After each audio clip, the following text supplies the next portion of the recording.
Is it? There you go. Thank you for that reminder, Clyde.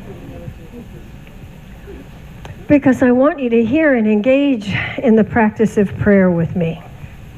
So take a breath again.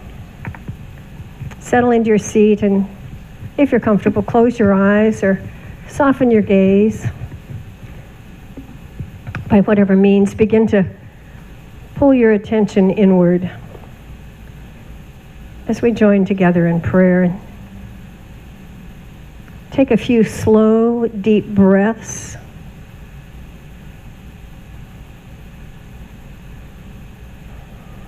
Allow the breath to be the vehicle of relaxation of your body and your mind.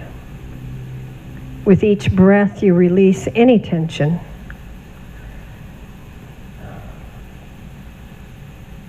Continue to focus on your breathing. And now center your attention in your heart space. And imagine that you're breathing right into your heart itself, which some say is the seat of the presence of God in our physical being. So as you breathe into your heart, now hold an image in your mind of someone or some experience that brings you great joy or triggers a feeling of appreciation or deep gratitude. And as you let that connection to that thought and that feeling grow, it expands and actually fills your whole body space and extends beyond the boundaries of your physical body. Let that feeling radiate outward from you. This is a manifestation of love, the experience of oneness, your being with that presence of God.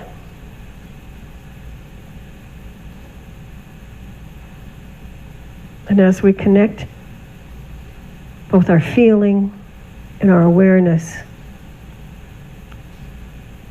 to these beautiful feelings of appreciation, joy, love,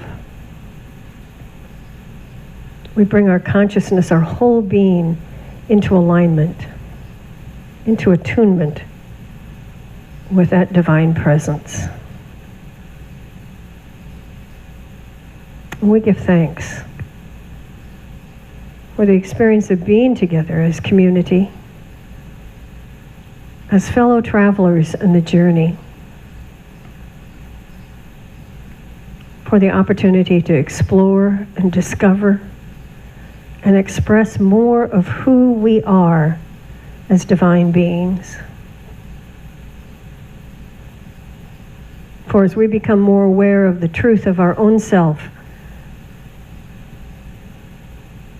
that's a gift that radiates in the world. And we bring the presence of love and joy and appreciation to all beings on this planet. No less than world-changing thoughts we hold together today, and affirm that we radiate the power of love from this space into the community of Kona,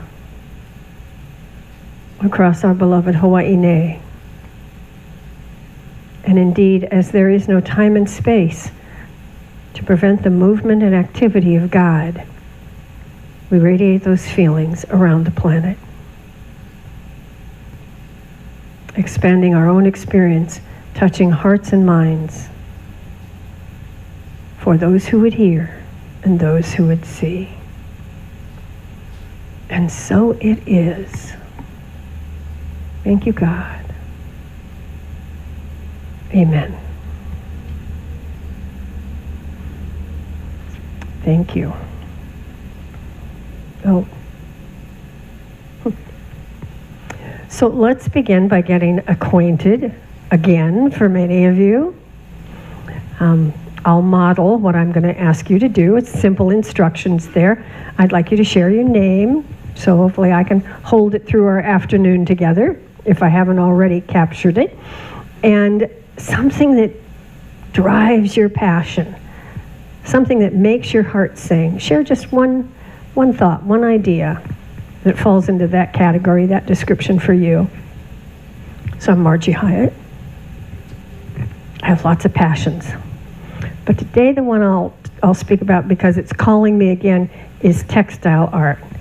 I walk into this space and I get a tug. I have been a quilter for a number of years, and it has languished for a good number of years.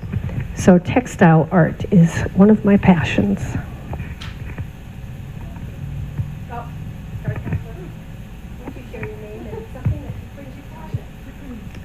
My name is Nancy, and I have always loved travel. Since my husband died, I am traveling, just all over, beats staying home, being alone.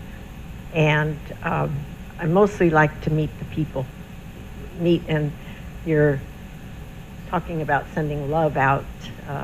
That really hit home, because I can do that with people all over the world this way. My name is Beverly, and my passion is the kind of music that makes your heart sing. Classical and the right energy in the music is what makes my heart sing.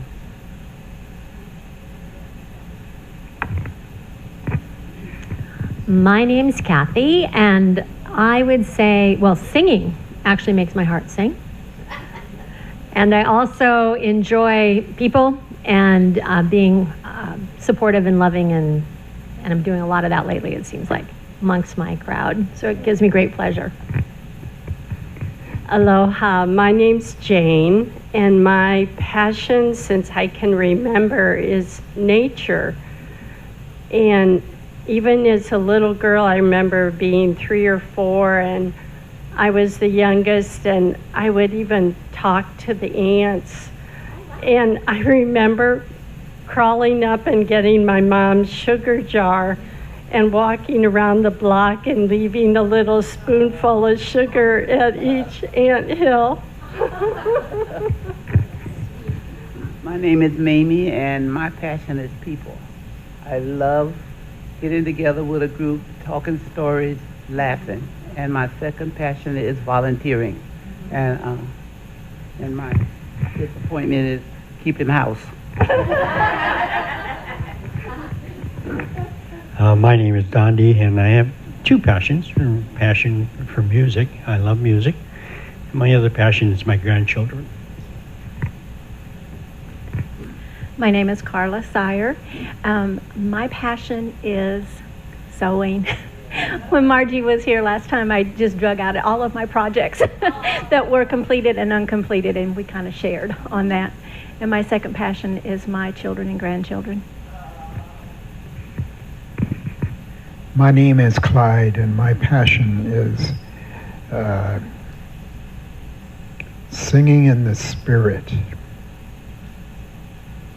My second passion, I would say, is body movement. Aloha.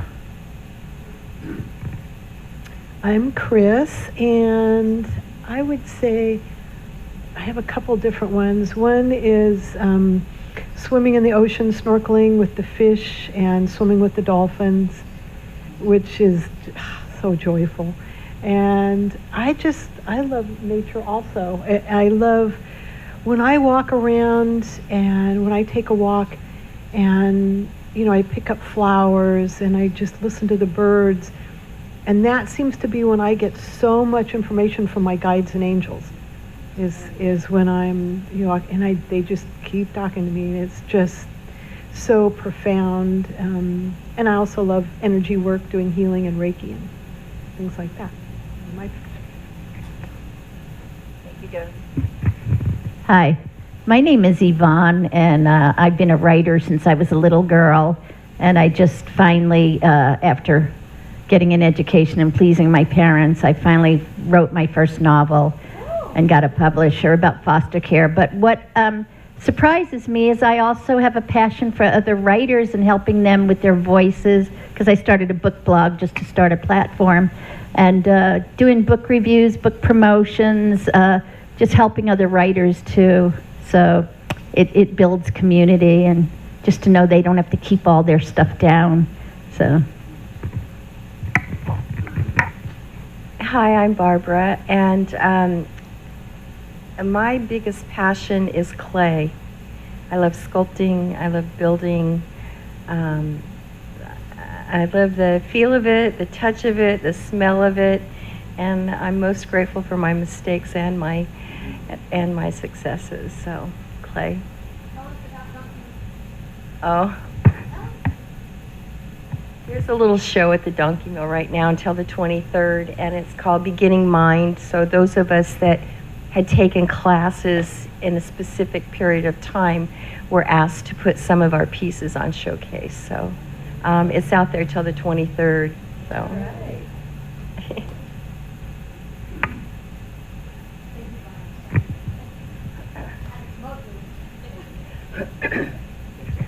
My name's Bonnie Steen, and I have many passions, but today I'm going to focus in on books. I'm a book lover, a reader. I love learning. I love expanding and understanding more about God's wonderful world. My name is Harold, and I'll add to Bonnie's list, she's quite a clothes person.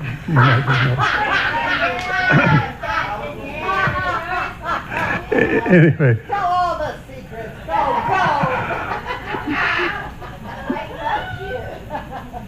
My passion would have to be, and I hear a lot of it in the group, is plants, and I'm especially fond of orchids.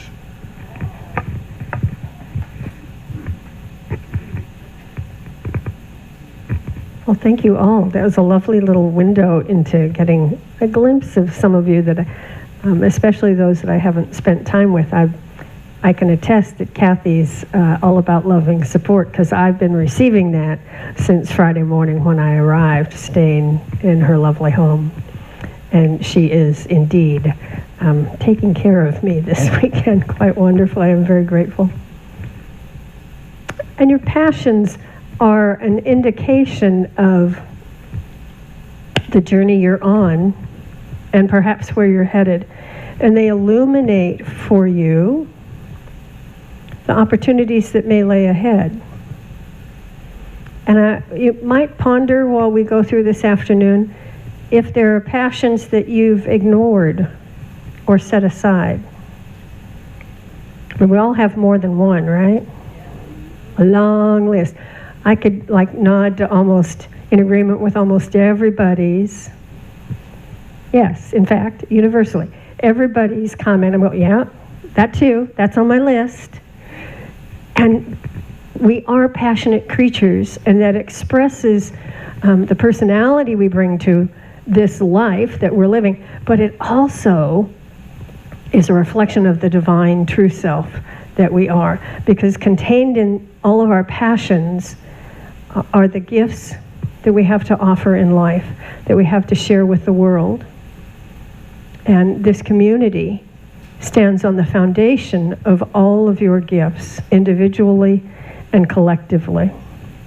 So today is a little bit about making that journey in discovering how you were called to be in the world, to express those gifts and share them. So we'll be talking and exploring today about the true divine self, which I've mentioned a fair amount already this morning and even in the beginning today. The true self has the characteristic of being like that comfortable home. You know, when you get home, you got your slippers on, you got your flannels, you're comfortable in loose clothing, and you can just do whatever you want. That's a characteristic of the true self. And it's the place of our greatest potential. So whether there are passions we're already engaged in, or there are things still calling to your heart, and you wonder, how am I going to explore all these lovely things I'm intrigued by? Life is too short. What's the saying? So many books, so little time. For those of us who are bibliophiles, you can fill anything in that blank of where the word books is. So much fabric, so little time. So much music, so little time. So much awe of the natural world in so little time. How will we explore all that we are and discover that potential? The clue for that rests within the things that we're passionate about and that we choose to give our time to. Because the time that we invest in whatever activities we engage in is, in our human experience, we don't yet know how to recoup the time. I haven't figured out bilocation or rolling the clock back or any of those things that apparently the great gurus in India might be capable of. I always wanted bilocation on the curriculum at our Unity National School for training licensed teachers and ministers, but I haven't found an instructor yet. So if you know one, give me a clue. But the true self is indeed that Christ nature that we speak about in unity, or the Buddha nature, the God self, not the singular self with the small s, the personality or ego, that which colors our experience of being here as humans, but that true, unalterable, ineffable essence that is the foundation, the very basis of who we are, the God nature within us. That's the true self that we seek to discover. And then with that true self identified, we desire to express uniquely through the vehicle of our personality, to share our journey in the world together and to express creatively. So that unique expression is how we show the essence that is underneath the personality and the ego. How we contribute to the greater world. How we infuse our own life with dynamic energy. The expression is the personal face of the true self.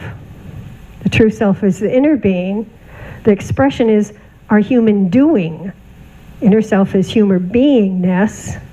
Expression is human doingness. I often think that we spend much more energy as human doings. Yes? You got the list that's got to be done and expectations of what it looks like and for future planning and the 5-year plan and all of the details. We're really pretty good, most of us, at the human doingness. And centering in on our beingness is, it feels a little more intangible sometimes. And yet that is where the true power of living this life is found. And the expression then puts the true self in action in the world. Our fifth unity basic principle is we must live these truths that we have come to know, put them into action. It's not just enough to have gained intellectual knowledge or even to have it centered in our heart. It calls us to share what we know in the world. One of my minister friends and colleagues in Honolulu said one time that all of the first 4 principles don't mean a hill of beans if we don't put it into action, if we aren't living according to these principles. From the truth that God is the only real power, and from the true self that we are a reflection of that nature of God. That we connect with that nature, number 3, is we connect with that nature of God inherent in us through prayer and meditation. So I think I've been here pounding the lectern about a practice, spiritual practices, and particularly meditation is extremely powerful because it's the vehicle by which you communicate and understand and receive from that Spirit of God. And the third one is the thoughts we have shape our life. The fourth one is we make that connection in prayer and meditation. And the fifth one then, all of those must be active in our life, in our experience, expressed through us. That's when we get feet to our divine self and we live fully in the world. So we're going to play some discovery this afternoon. Now, I know many of you were at the last workshop. All of you? Was anybody not at the last workshop? Okay, good. So for those of you who were, this next exercise is review. But there's no such thing as too much exposure to the idea of the truth of who you are. So this is where you're going to use your flip charts and your pens. And if we could pass these around, Kathy, and maybe I'd take some to Carla if I can get a split there. And everybody needs a sheet. The instructions are very simple, and they're on the paper. This is an exercise designed to help you discover who you came here to be, to expose your true self into this space for all to see today, which is an exciting thing. So what you're going to do, there's space for 7 names in that first table, but I do. But you only really need to do 3. You can do as many as you like, but 3 would be sufficient for our work today. Thank you, Kathy. 3 individuals that you admire. Now, they can be somebody that's really a part of your life. They can be living or not living in the body. They can be historical, real, fictional, anybody, like Bugs Bunny was, a master teacher for us today. I don't know if he'll end up on your list. Perhaps Jesus would as your master teacher. Excuse me and my frogs today. And perhaps it's somebody that you have traveled the journey of life with. Whoever they are, put their names in the 1, 2, 3 spots on the left-hand column on the sheet. And then in the other columns where it says attributes and qualities, Diana D, where are the extra ones she's got? Okay. Good planning, team, good planning. Under attributes and qualities, you're going to list the reasons that this person or character made your list in the first place, why you admire them, why they're a role model, an icon, a mentor, somebody you respect or regard, whatever the definition is. What's the why for that? Are they compassionate, kind, intelligent, loving? What are the qualities that define those names for you? So I didn't get myself a pen because I was going to do this one today with you. I haven't done it in a long time myself.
How's your list coming?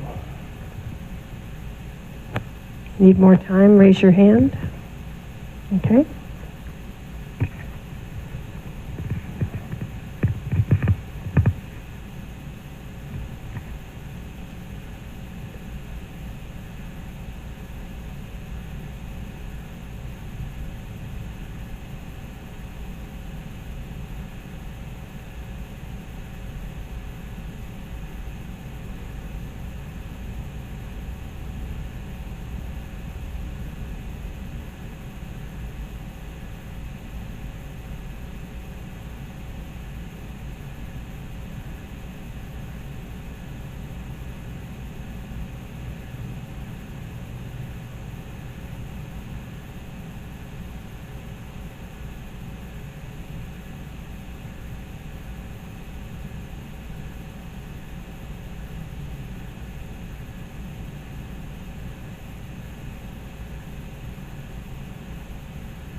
if you've got your attributes and qualities filled in, you can move down to the next step, which is moving those qualities as themes. Maybe several of your people show up with the same descriptor. So there's a theme, and you would put that item in space 1. So what are the qualities that are woven through your list of attributes? And you'll fill in 6 spots in that next space on your page.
So if you move the list of your attributes and qualities down to the lower part of the form, where there are lines 1, 2, 3, and 4, 5, 6, yes? Okay. Then here's the next part. Most of you will remember this, but I'm going to demonstrate it this time, because maybe the instructions aren't so clear. May you and I partner for demonstration? Okay. If you have enough of your list, you are going to find a partner. And you're going to do it 3 different times. So you'll be doing this exercise with 3 different people, okay? And with your partner, you will say, Kathy, I have come here to be Christ-centered, express integrity, to be joy-filled, to be a strong woman, to be wise, and to express poise. Kathy will now do the same.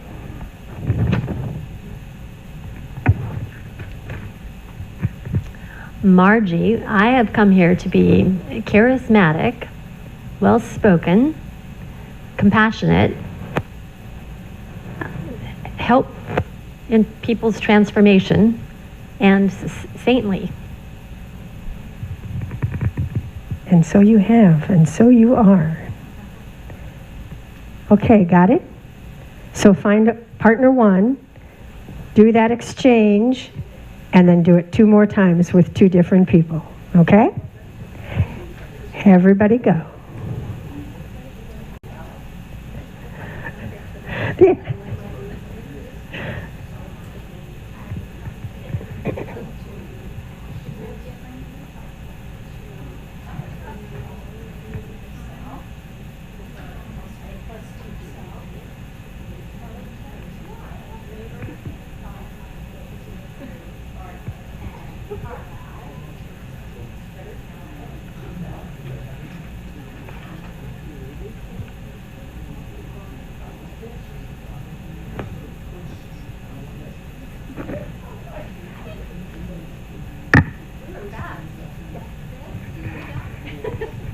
Well, except for there are 2 more people. You and I can do this.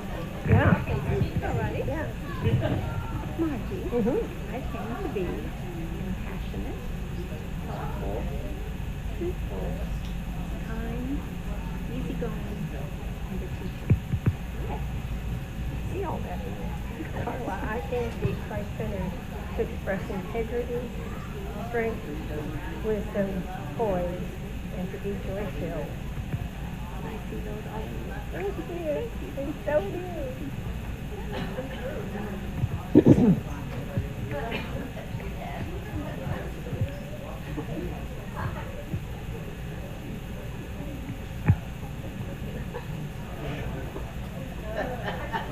Diana.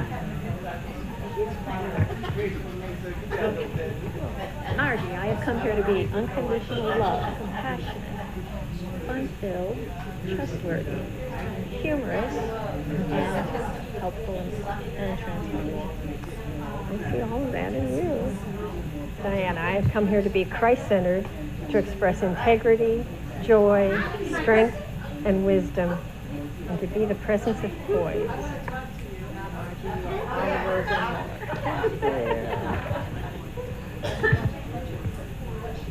Clyde. Share with me, my friend. I have come here to walk in beauty. Yes. You know that, what that means, of course. I do. Okay. To have loving kindness, to obtain God, and clairvoyance. All right, thank you. Thank you. Thank you for listening. Absolutely. Do you have one? I do. Oh, great. I'd love to hear it. Clyde, I have come here to be Christ-centered, to express integrity, joy, strength, wisdom, and poise. Okay. And may your Red Road journey be joy-filled. Was that 7? Yeah, that was just a blessing. That was a freebie. Thank you. Now find a couple more.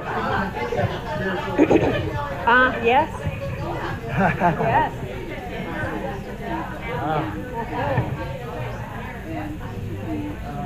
That's an interesting fact. I'm going to have to adjust that and make it 7 qualities.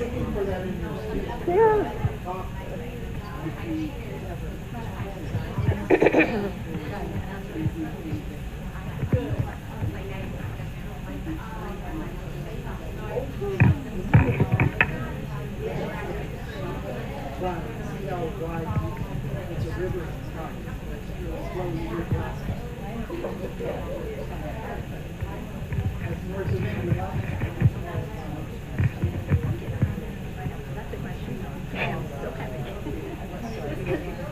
Yeah, exactly.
So I think we've completed that part, yes? So let's reflect on what that experience brought you, because this is much more than a simple little tool of engagement to connect with one another this afternoon. I invite you to translate this information onto a little card, maybe a 3x5 note card, something that you can carry in your wallet, your purse, put on your refrigerator, put on your bathroom mirror, have by your bedside. Use this as a tool. You are calling forth the divine presence within you when you connect with these qualities that you recognize in other people that you admire. Maybe you're calling forth those things that you aspire to. Maybe you never thought of yourself as having them already, but they are all dormant within you. And this process is about becoming aware, illuminating, and calling it forth. So, what was your noticing about the experience of first writing those things down, recognizing, oh, I'm calling myself this, and then how was it to actually say it out loud? Oh my goodness. Somebody share. I suspected exactly what you're saying as I started writing these down about other people. And then when we said them out loud about ourselves, I realized what I suspected was true. Anybody else haven't noticed, Dundee? You know, as I talked to several people, I noticed that what they were saying about themselves, they were already that, most of them. They were telling me they were loving, caring, and they were already that. I thought most of them that I talked to that way. And as far as for me saying out loud, I guess I felt something that was kind of dormant that I probably wanted to express. And I see that that's something I have to work on. Becoming aware so that we can step more fully into that which we already intended for ourselves is part of this. Now, I think this next question is interesting. Were your lists the same? No, because it's the uniqueness that we each bring that is the powerful expression in this community, and any place you go, any place you have impact and touch other lives, you show up uniquely as you. And as Dondi so clearly said, you recognize what other people said. I wonder if anybody speaking their list had a moment of gulp. Is that really me? Can I say this out loud? I don't feel like this. And yet you probably got feedback. I already see that in you. Others often perceive things that we haven't become conscious of about ourselves. One of my greatest teachers had an immense gift to see talent in others, to call it forth, to nurture it, to fuel it, to inspire it, even when we and I didn't think I possessed that which he saw in me. And to be somebody's witness for the truth is a powerful gift. And that's the experience you have of speaking and listening to one another, is you witness the truth for somebody as they take it on for themselves by speaking it out loud. It's a powerful gift and a powerful aspect of being in community. And so, how did it actually feel to you as you shared? It was much easier than I thought it would be, and it was very enjoyable to share it with others, and I wasn't really afraid to share. Was the joy in both the giving and the receiving? Yes, that witness, gift of witness for somebody else, yeah. Kathy, did you have a comment? No? Who has to come out? Let me come be quiet. Walk back. I noticed the first word up there is reflection. I think what we're doing is actually establishing a new mirror for ourselves, because ourselves are nothing. Our only awareness of ourself is the mirrors that people give to us or we put up around us to see ourselves in. I know this sounds kind of far out, but I came up with clairvoyance, which surprised me. But now I'm thinking on Dawn D. Bright Eyes. I'm not going any further on that one. So, okay, clairvoyance. But it also means, you think, oh, seeing in the future, but it means what I've always struggled for. So I'm building a new mirror today about that, to have it reflected back to me. And that is clairvoyance. That means to see clearly. Thank you, Clyde. Any other share? Okay. Oh, yes, please. Thank you, Yvonne. Thank you, Doctor. The first thing that came through really strongly in the people that I picked was commitment. They went on to do great things for other people, but one of them was Rev Deb. And I have to say, I came in one Sunday, and this just blew me away, and I don't want to cry, but she hadn't been feeling well that weekend. And she said, I was worried, my stomach hurt. It hurt, I think, from Friday, then into Saturday. And she said, I have never missed a service in 26 years. And she was so worried about it. And then she prayed, and she was in that Sunday, and she seemed fine. But I never forgot that. And that's what it takes. That's what it takes. And she left a great mark on me for that and who she was. Absolutely. Thank you for that. So, take this list home, convert it to a file card. If you're crafty, make it look attractive and sparkly and fun and jazz it up. Make multiples of them so you can have one in your car, one by your bed that you read every night before you go to sleep, one on the bathroom mirror that you read every time you go in that little room.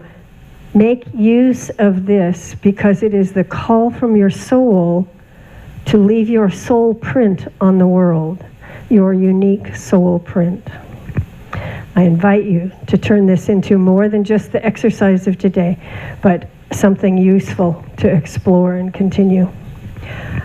The writer Dorothy Allison has said 2 or 3 things I know for sure, and one of them is that to go on living, I have to tell stories. That stories are the one sure way I know to touch the heart and change the world.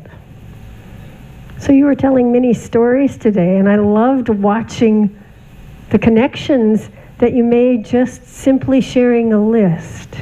So when we expand to sharing stories, we begin to have that possibility of truly touching one another's hearts and having an impact beyond just the simple vehicle of whatever the circumstance was.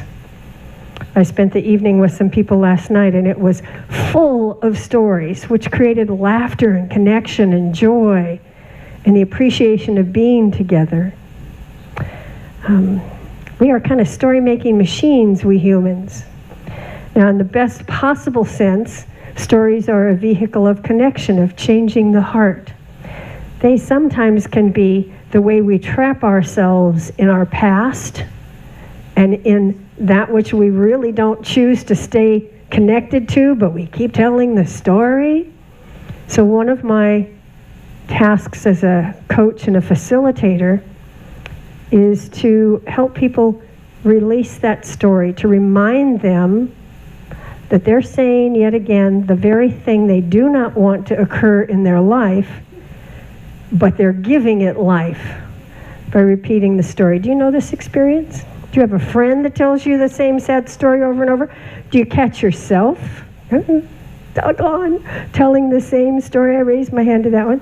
Telling the same story. We have to reframe our language so that we can both speak of what is and step into a different experience of it. So in my community in Honolulu, Unity Church of Hawaii, we have eliminated around the office the word spend. We are circulating. Because to spend is to have it go away.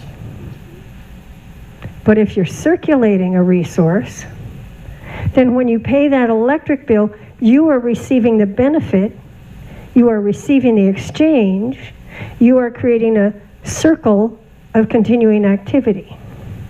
But if you spend on the electric bill, your consciousness says, gone, no blessing there. So we circulate. Try that word in your vocabulary for this week. And catch yourself all the times that you say, I spent, or I'm going to spend. And try circulate, or invest. Anything that's that movement that creates ongoing expression. That was a bunny trail. Where was I headed? Let's see what storytelling. Stories are a basic communication. We love to talk. Most of us are quite happy to talk about ourselves. You can tell from my illustrations. And they give us context and framework for understanding ourselves and understanding for one another. Does anybody else tell their story, talk out loud, so your internal process is going on? You're working through that situation by telling the story to somebody else? Yeah. Many of us do that. Some of us employ that technique for processing our life experience more than others, but it's part of the vehicle of communication and part of who we are. And we can evaluate when we hear ourselves and we hear from others, we can evaluate and choose to change our behavior. If we catch ourselves telling that same sorry story over and over and over, I go, oh, the first place to begin is, oh, there I go again.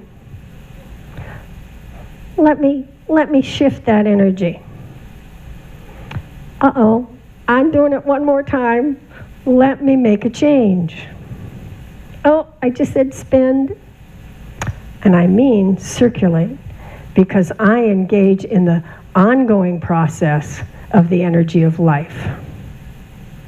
So whatever it is, we're engaging so that we can evaluate and we can change our behavior. And if you partner with somebody who gives you permission to say, excuse me, just 1 minute, you were not going to use that phrase anymore. I think you agreed with that I could stop you and invite you into something else. One of the people I worked with at Unity Church of Hawaii, she saw me as her coach and mentor, and she had a life story, as we all do, and she wanted to give up the story of what had been and start telling a story of what she wanted to create. And it's a hard habit to break when you've been engaged in the story of, oh, woe is me, for a long time. And we were having a staff meeting, the purpose of which we always like to share what our leading growth edge is with one another so that we could invite the wisdom of the group.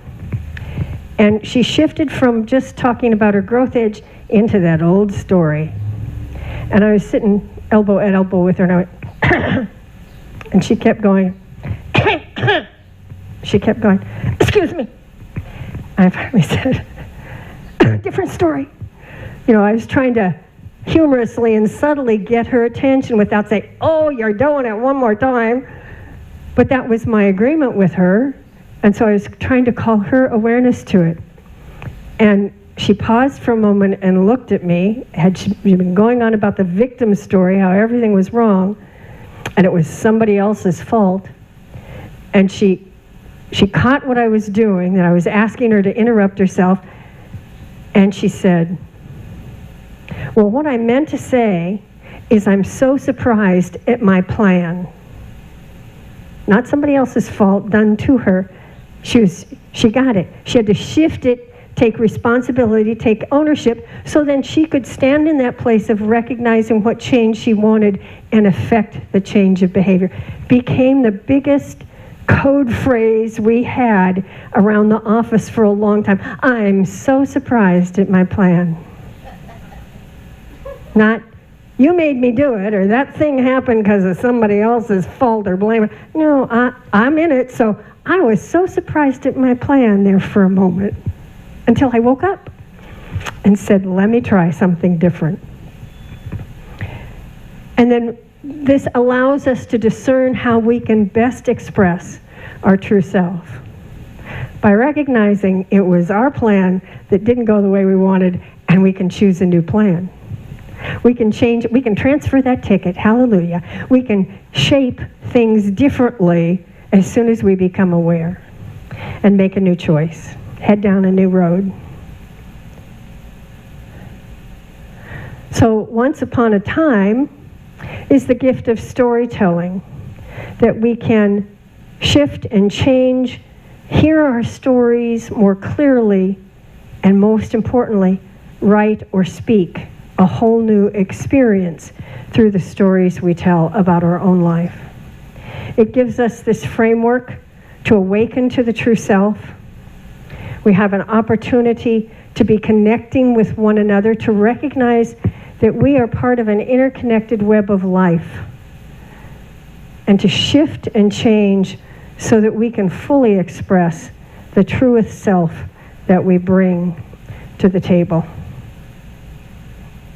So I have a step number 2 and another questionnaire. If we can get this one passed out. Let me keep one.